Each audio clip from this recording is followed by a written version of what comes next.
Sejam bem-vindos ao canal. Hoje te contarei a história de Medusa que pouca gente conhece. Contada pelo poeta Hesíodo, que foi um poeta grego da antiguidade que viveu entre 750 a 650 a.C. Sua obra é colocada ao lado da de Homero, sendo os maiores poetas gregos da Idade Arcaica. Então vamos à história. A história real da Medusa é bem mais complicado do que se imagina, pois algumas interpretações mais recentes mostram que em vez de ser uma vilã, Medusa, na verdade, era uma vítima, e foi punida de forma injusta. As histórias da Medusa que você já ouviu, provavelmente seguem algumas linhas bem padronizadas. Ela era um terrível monstro, uma das 3 górgonas da Ilha das Divindades do Mar Forces, e Ceto. A imagem de Medusa é basicamente uma mulher com dentes afiados, uma língua extremamente grande, e é claro as serpentes nos lugares dos cabelos, mas talvez a característica que mais chamava a atenção na Medusa era a sua capacidade de transformar as pessoas em pedra. Bastava olhar para ela, que você rapidamente se tornava um pedaço de rocha, e diferente do que muita gente pensa, nessa versão ela nunca foi uma mulher, e muito menos foi amaldiçoada. Em vez disso, as górgonas nasceram como monstros. Embora sua ascendência nunca seja explicada, Medusa morava no extremo ocidente da Grécia. Era motivo de terror para todas as pessoas da região. Ela era poderosa, e era muito temida, tanto por mortais e semideuses. Quanto aos próprios deuses, dificilmente alguém se aproximava de Medusa, pois basta um olhar em seus olhos para se transformar em pedra. Apenas um deus teve coragem de se aproximar. Ele não só se aproximou dela, como teve relações com ela, e acabou a engravidando. Outro ser que teve a coragem de encarar Medusa foi Perseus, porém ele não queria se relacionar com ela, mas sim matá-la. Foi enviado em uma missão, dada pelo rei Polidectes. O plano do rei era que ele fosse caçar a Medusa e se tornasse pedra, pois assim o rei estaria livre para se casar com a mãe de Perseu. Porém, os deuses estavam do lado do pequeno guerreiro, que resolveram dar a ele uma ajuda para que ele pudesse ir à caça de Medusa. Heracles fez um par de sandálias mágicas que permitiam que ele voasse, para ajudar Perseu a caçar a Medusa. Filho de Zeus, Hera forjou uma linda e poderosa espada. Hades, o filho de Cronos e Reia, e o deus dos mortos, forneceu um elmo que o tornava invisível. A própria Atena deu um escudo reflexivo de bronze no qual ele poderia olhar através do seu reflexo para evitar ficar petrificado. Com todos esses apetrechos para enfrentar Medusa, e certo que ele jamais poderia enfrentá-la frente a frente, em vez disso ele se aproximou enquanto ela dormia, usando seu escudo para guiá-lo e evitar olhar e se transformar em pedra. Ele corta a cabeça da górgona acabando com a vida de Medusa, e entrando na história literalmente com uma fama mitológica. A história diz que a Medusa nunca conseguiu descansar em paz depois de sua morte. Alguns mitos dizem que do topo do seu pescoço surgiu Pégasus, o cavalo alado, que mais tarde apareceu como companheiro de Hércules, e muitos mitos dizem que Perseu com a cabeça da Medusa, a usou como uma arma contra os seus inimigos e finalmente transformando o rei Polidectes em pedra. Essa foi a história que você sempre ouviu sobre a Medusa, certo? Como eu disse no começo do vídeo, Medusa, na verdade, é uma vítima e não uma vilã da história.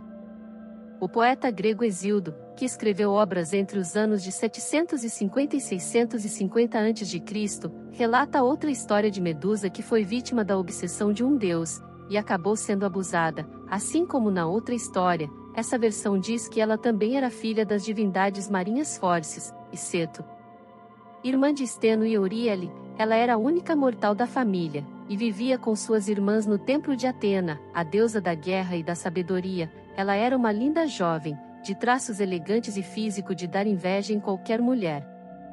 Ela costumava seguir os ensinamentos de Atena, e jurou se manter virgem e casta, pois assim poderia ser uma sacerdotisa da deusa, que tanto venerava. O problema é que a beleza de Medusa era tanto que atraía homens de muitas cidades, que iam ao templo, não para levar oferendas ao altar, mas só para observar a sua beleza estonteante, coisa que ela não tinha culpa, até porque ela adorava a deusa Atena. todos os dias seguindo seus ensinamentos, de forma que um desses homens a quem ela chamou a atenção era Poseidon, que, na verdade, não era homem e sim, o deus do mar. A título de curiosidade, Poseidon era tio de Atena, e os dois não costumam se dar muito bem. Segundo a mitologia grega, a região da Ática era disputada por Poseidon e Atena, e a população foi responsável por escolher qual dos deuses seria o patrono da região. Quem oferecesse os benefícios mais úteis, seria assim o escolhido. Poseidon ofereceu uma fonte de água, e Atena uma muda de oliveira, para a fabricação do óleo de oliva. Atena acabou sendo a escolhida. Porém, o clima ficou ruim entre os dois, e Poseidon descontou na sua sobrinha Medusa, que não tinha nada a ver com isso, mas acabaria entrando nessa briga de família.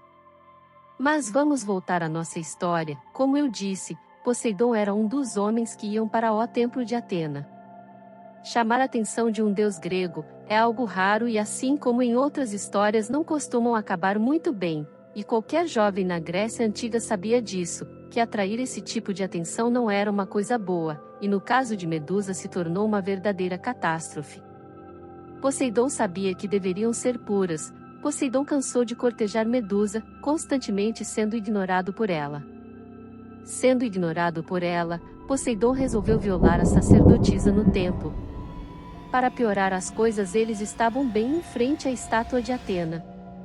Medusa foi violentada por um deus, e como se isso não fosse o bastante, ela ainda seria castigada pelo fato de ser bela, ter atraído um deus tão poderoso.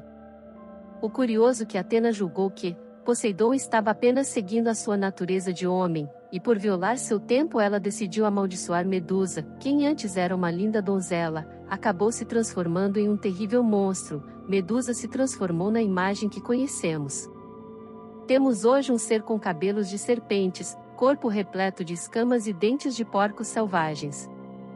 A maldição de Atena também determinava que qualquer homem que olhasse para Medusa viraria pedra, vivendo em uma solidão profunda. Medusa foi morar em uma caverna no extremo oriente da Grécia, assim como na versão que eu contei anteriormente.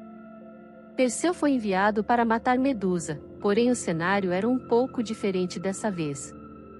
Perseu fora obrigado pelo rei Polidectes, caso contrário usaria da sua mãe para obrigá-lo. Os deuses imortais da mitologia grega eram perversos. Após receber a mesma ajuda de deuses como na outra versão, Perseu foi lá e matou Medusa. Ou seja, a inocente mulher, que apenas adorava a deusa Atena, foi violentada, amaldiçoada e decapitada, por não ter feito absolutamente nada de errado. Após morrer, uma espuma branca começou a sair do pescoço de Medusa, e de lá saiu o Pégaso, e o gigante Crisaor, frutos de quando Poseidon abusou dela. Por causa dessa versão da história, Medusa se tornou símbolo da perseguição silenciosa às mulheres. Ao longo da história houve muitas representações da personagem no mundo da arte, porém foi só recentemente que ela passou a ser representada como vítima. Em 2008, por exemplo, o artista argentino Luciano Garbati, que criou uma estátua de Medusa, Garbati produziu sua escultura da Medusa segurando a cabeça cortada de Perseu, uma inversão do mito que data de séculos. A estátua de mais de 2 metros de altura foi criada por Garbati há cerca de 10 anos e foi exibida em Nova York. A estátua da Górgona, em que ela aparece nua com corpo esguio e olhar solene enquanto segura a cabeça de Perseu, com uma das mãos, e uma espada em outra. Essa foi uma forma de corrigir os erros contra ela. Ao longo dos séculos, essa foi a versão da história de Medusa, que pouca gente conhece. Se você gostou desse vídeo, deixe o seu like. Se inscreva no canal, e ative o sininho para que você possa receber novos vídeos assim que saírem.